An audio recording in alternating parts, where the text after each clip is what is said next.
Hey Courtney, I just watched your original video from Friday, and I just want to say that I really loved your honesty about your answer, and it is very apparent that you put a lot of thought into that, and that you see at the end you mentioned that you're going through your practicum, so you're dealing with this. Couple things. I completely agree with you that what you mentioned in the coaching relationship about if a coach came in and modeled in your room that you're going to be sitting off to the side, like wondering, like, oh, is that kid going to embarrass me or what are they doing? I think that in reality that you can try to avoid that, but for me personally, and maybe this is because I'm only a second year teacher, and so anytime anybody walks in my room, my face turns red. I get nervous. I'm like, hey, I'll give you Skittles if you'll act right for the next 10 minutes while they're in here. I think that that's a fear that all teachers feel. I don't know a way to make that not happen, because I think that you can have the best coaching relationship. You can have trust. You can have choice. You can have all the things that we've learned about that, are going to build a solid foundation of a good coaching relationship. And you're still, I think, as a teacher, if you're honest with yourself, you're going to feel like that. Because I think you want, you want to make a good impression, or at least I know that I would.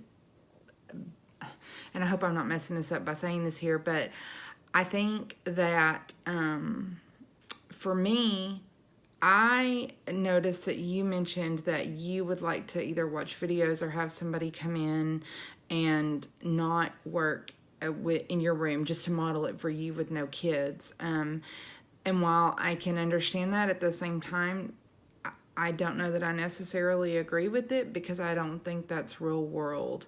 And as hard as it is for me to stuff that down and say, okay, if my kid's act crazy today and my room's not completely organized, I do think from a teacher perspective that I get a better sense of learning the strategy, of working through it when I see it modeled and with my own kids. So as hard as that is to accept, that it is what it is, I think that definitely works better. I don't really have a lot of opportunities in my school for pushing in and going to watch other teachers, maybe that have more experience. That's just not something that's offered to us. And I guess maybe that's just a school thing, because I know other teachers at other schools do.